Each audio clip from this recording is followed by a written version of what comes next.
So Inkslasher made a response video about the situation and claimed a number of things which are not true and which I have evidence are not true. The background of this video, as you can probably tell, is a full breakdown of his Dying Light video, pointing out which parts are mine, which parts are his, and which parts are from Gamer's Little Playground.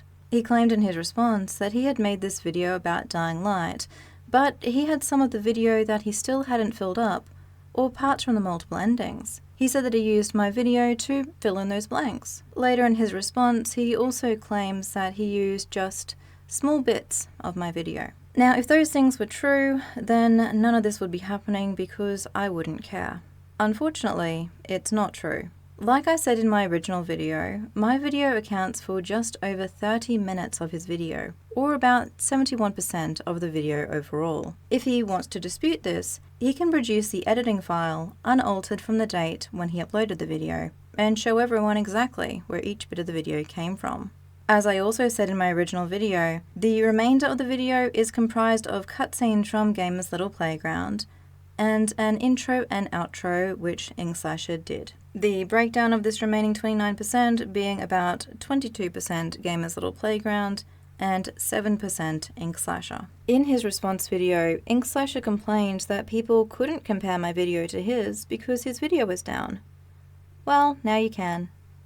My video was of course longer, so Inkslasher did cut my video down to make his, but if he was to try it, this makes it okay. Well, it would be like saying that you can publish someone else's book just as long as you skip a few of the chapters. I'm going to just let the video run in the background. If you want to compare it directly to my original video on my channel, please feel free to do so. The other main issue about his response is how he described the communication between us. If you watched his video, you might have noticed though that he didn't show a single email to support what he was saying. There is a reason for this. I will be showing you the emails and you can see for yourself that they are not as he described. But first, let's start at the counter notification which I showed in my first video. He claimed that the video was his original content, that all the audio was his, and with gameplay from a game which is public domain.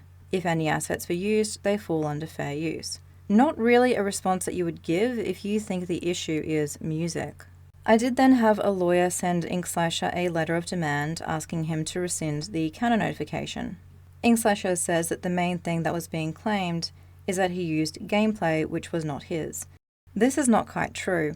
The letter set out that my video comprises gameplay footage recorded by myself, screenshots and screen recordings, and other user-generated content, and noted that I had spent a significant time editing it. I won't have the full letter on screen as it is a 5-page PDF, but if he responds to this video and tries to lie about the letter, I will redact it and add a link to it. So, in response to the request that he take back the counter notification, Inkslasher responded with this email here. Now, in his response video, he claims that in this email he said, "Hey, I understand that I used a part in this video that does not belong to me. It is someone else's. I am fine with taking down this video. Could you please just rescind the copyright strike, then I don't have a copyright on my channel. We can take it down." As you can see from the actual email though, he didn't say any of that.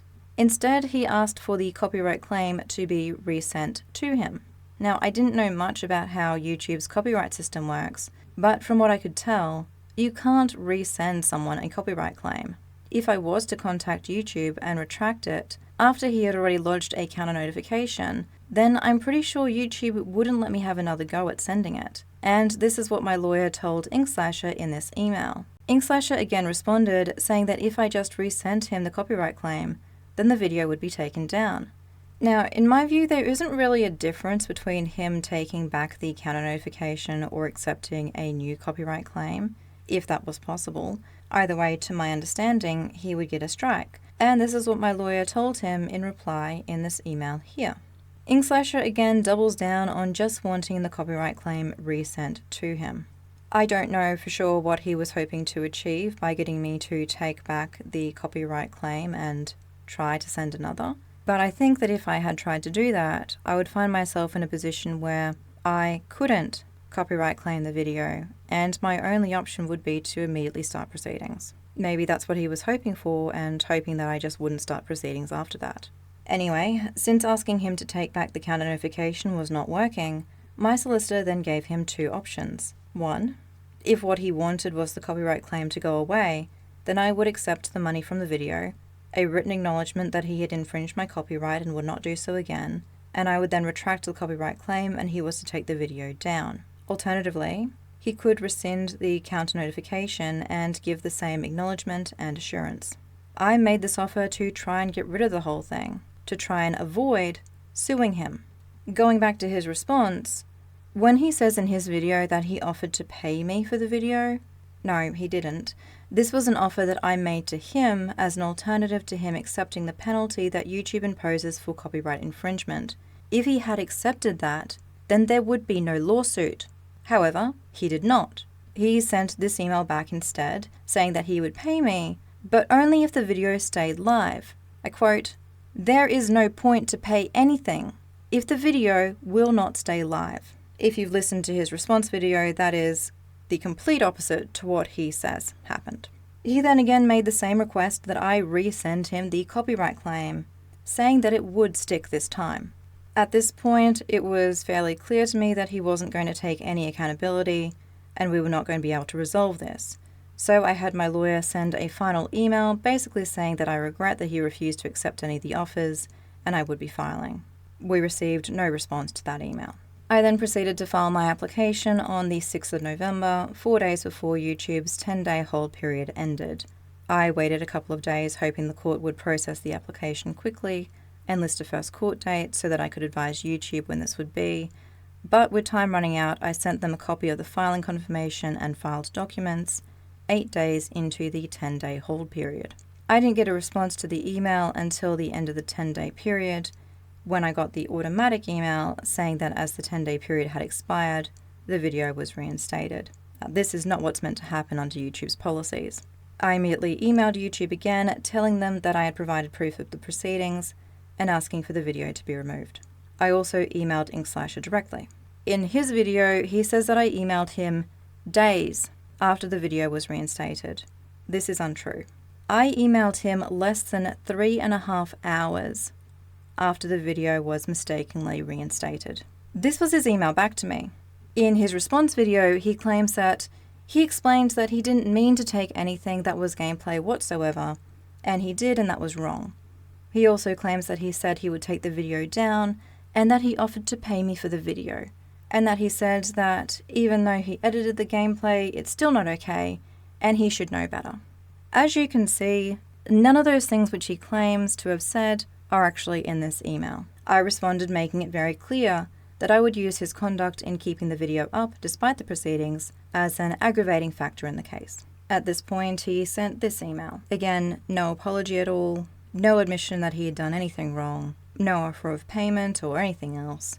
Then it is pretty clear, to me at least, that the only thing stopping him from keeping the video on his channel was this lawsuit. Then, to be very clear, at no point in any of the communications did Inkslasher make any apology at all or take any accountability.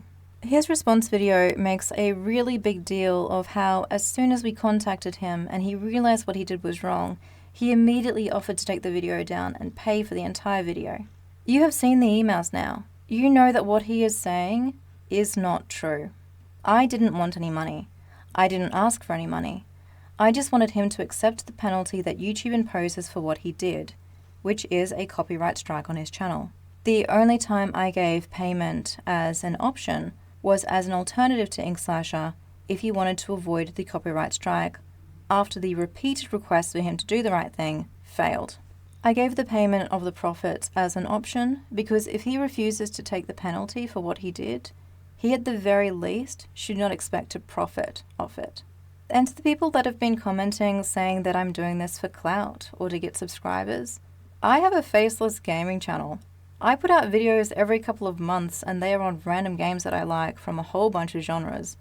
Some are new, some are old, and a couple are not video games at all. I do this as a hobby. I'm not trying to build some massive channel. It makes no difference to me if I have the under 10,000 subscribers that I did when I put up my first Dying Light video, or if I have 1 million subscribers. The only reason I'm doing this is because I happen to be one of the very few people who are in a position to be able to take action when a large YouTuber steals from them. Most small creators can't. I gave Inkslasher every opportunity to do the right thing here, and at every opportunity, he did not. Even now, instead of making a genuine apology video, he has decided to lie and frame the narrative as him not understanding that what he did was wrong, and then immediately trying to make it better once he realized. You know now that this is not the case. You don't have to take my word for it, or his word for it. You can just read the emails. And after you have read the emails, go back to his video and decide for yourself if what he is telling you is in those emails is correct. The fact is that he could still make an offer to take accountability and settle this outside of court. He chooses every day not to do so. He chooses every day for this to go to court, just like he did when he filed the counter notification, just like he did when he refused to take that counter notification back, just like he did every time he refused to accept the offers that we made to him. Anyway, thank you to everyone who left comments for me or messaged me letting me know about the response video. I really appreciate your help. I will now leave you all with the rest of the footage, and you can decide for yourself if what he took was small bits and pieces like he claims, or if what he took accounts for over 30 minutes of his video, like I claim.